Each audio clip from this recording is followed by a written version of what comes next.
Subscribe कीजिए हमारे YouTube channel Saxena CP classes को और बेल आइकन को प्रेस कीजिए हमारा लेटेस्ट एजुकेशनल वीडियो सबसे पहले देखने के। जितना क्वेश्चंस आपको आता है आपको कमेंट करके बताना है कि मैंने इतने क्वेश्चंस कर लिए।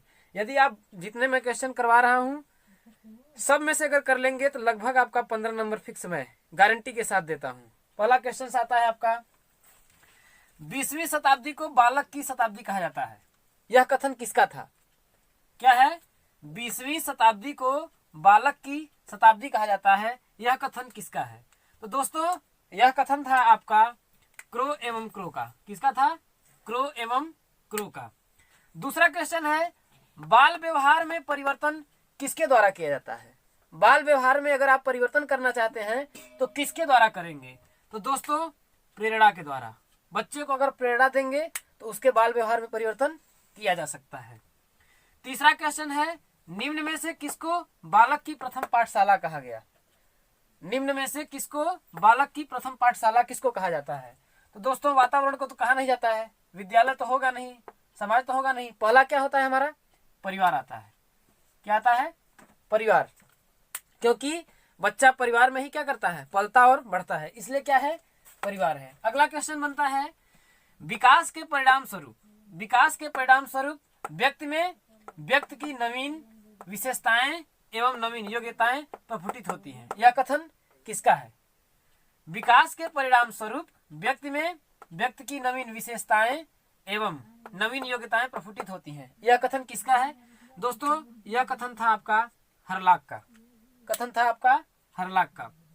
अगला क्वेश्चन बनता है, बाल मनोविज्ञान वह वैज्ञानिक अध्ययन है। बाल मनोविज्ञान वह वैज्ञानिक अध्ययन है जो व्यक्ति के विकास का अध्ययन गर्भकाल के आरंभ से किशोरावस्था की प्राथमिक अवस्था तक करता है। यह कथन किसका है?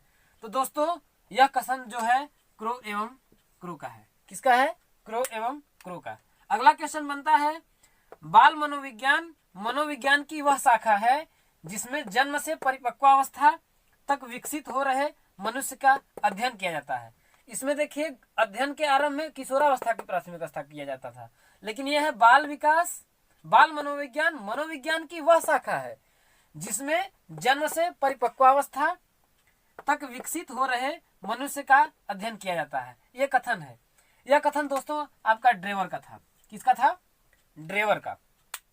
अगला क्वेश्चन बनता है, आज बाल विकास मुख्यतः बालक के रूप में व्यवहार, रुचियों, लक्ष्यों में होने वाले विशिष्ट परिवर्तनों की खोज पर बल दिया जाता है। यह कथन किसका है?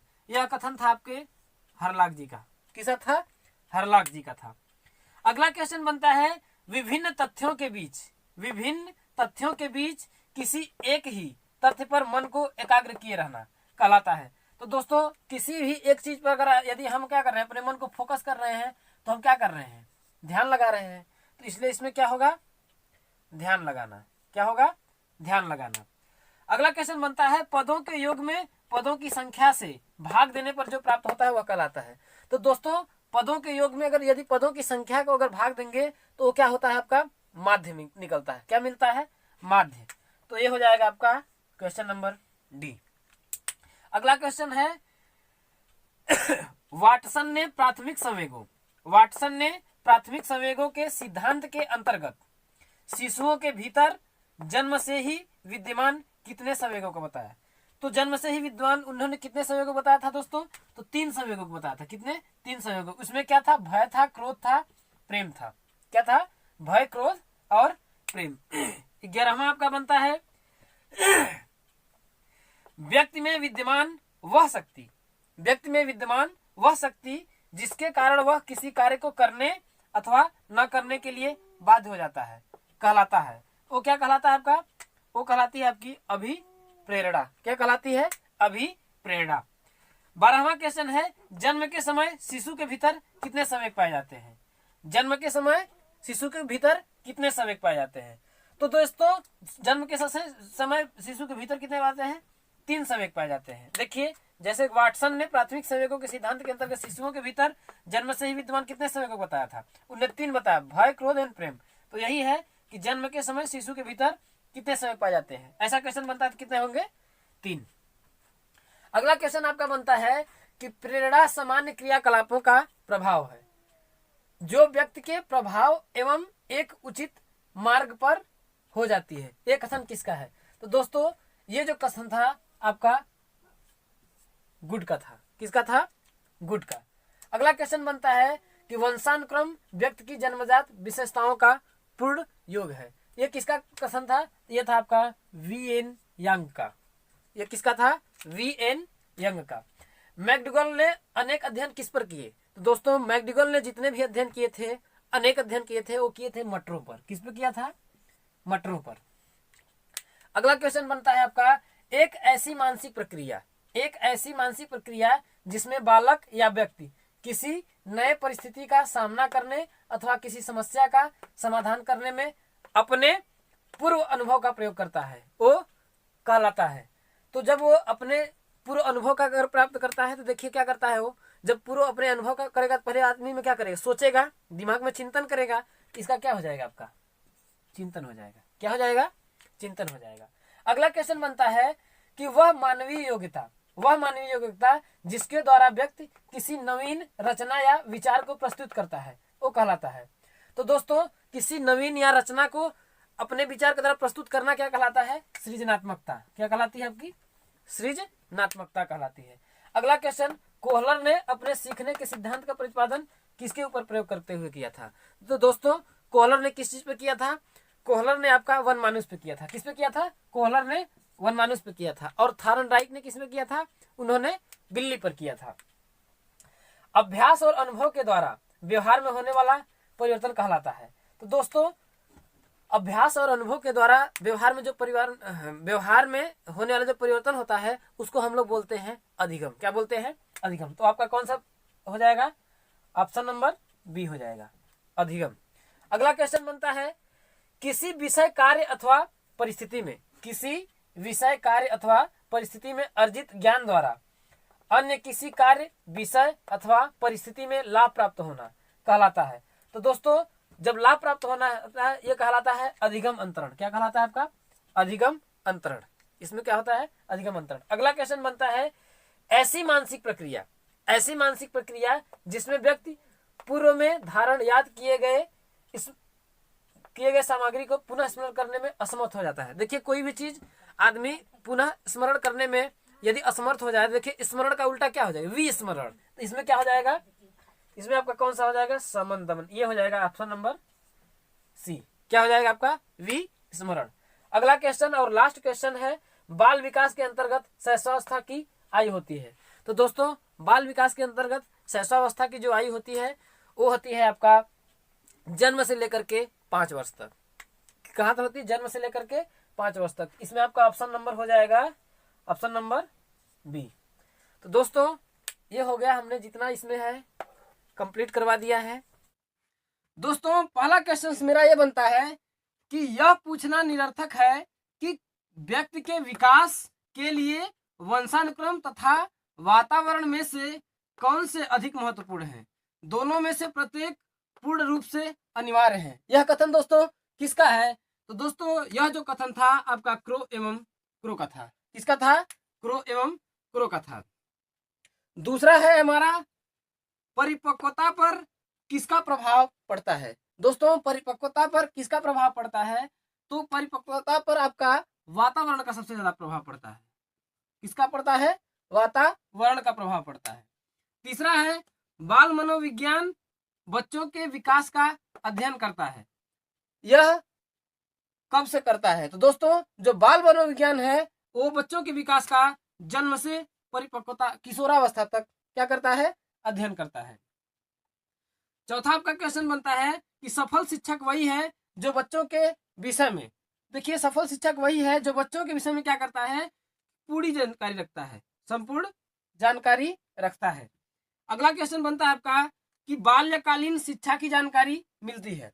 बाल्यकालीन शिक्षा की जानकारी कहाँ से मिलती है? तो दोस्तों बाल्यकालीन शिक्षा की जो जानकारी होती है ये कहाँ से मिलती है? देखिए समाजशास्त्र, तर्कशास्त्र, मनोविज्ञान, दोस्तों ये तीनों के द्वारा मिलती है।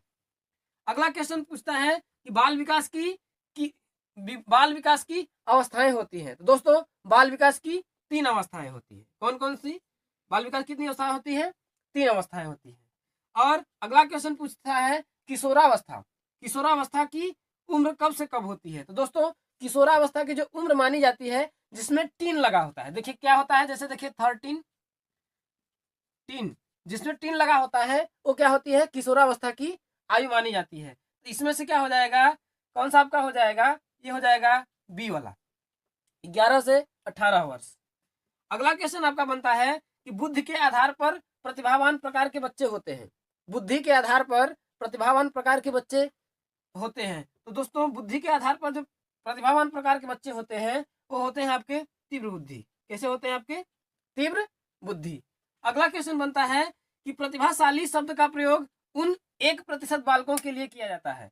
प्रतिभाशाली शब्द का प्रयोग उन 1% बालकों के लिए किया जाता है जो सबसे अधिक बुद्धिमान होते हैं। यह कथन है। यह कथन किसका था दोस्तों? यह कथन था आपका स्किनर का। किसका था आपका? स्किनर का। अगला क्वेश्चन बनता है कि प्रतिभावान बालक जन्म के समय सामान्य बालकों से लंबा होता है। तो दोस्तों प्रतिभावान बालक जो होता है जन्म के समय प्रतिभावान बच्चों से 1.7 इंच बड़ा होता है। कितना होता है? 1.7 इंच बड़ा होता है।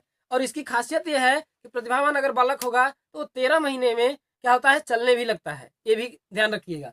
अगला क्वेश्चन बनता है आपका कि बुद्ध के बहुकारक सिद्धांत का प्रतिपादन किसने किया? दोस्तों बुद्ध के बहुकारक सिद्धांत का प्रतिपादन थार्नडाइक ने किया था। वो भी किस पे? बिल्ली के ऊपर किया था। बिल्ली का परीक्षण करके। ये कौन है? थार्नडाइक। अगला क्वेश्चन बनता है कि बालक के संज्ञानात्मक विकास के अंतर्गत, बालक के संज्ञानात्मक विकास के अंतर्गत जीन पियाजे ने कितने प्रक्रियाओं का वर्णन किया? तो दोस्तों जीन पियाजे ने 3 प्रक्रियाओं का वर्णन किया था। कितने प्रक्रियाओं का? 3 प्रक्रियाओं का वर्णन किया था। अगला क्वेश्चन बनता है कि सामान्य बौद्धिक स्तर के बालक का बुद्धिलब्धि होती है। तो दोस्तों सामान्य बौद्धिक स्तर के बालक का जो बुद्धिलब्धि होता है वो कितना होता है आपका? 90 से 109। कितनी होती है दोस्तों? 90 से 109।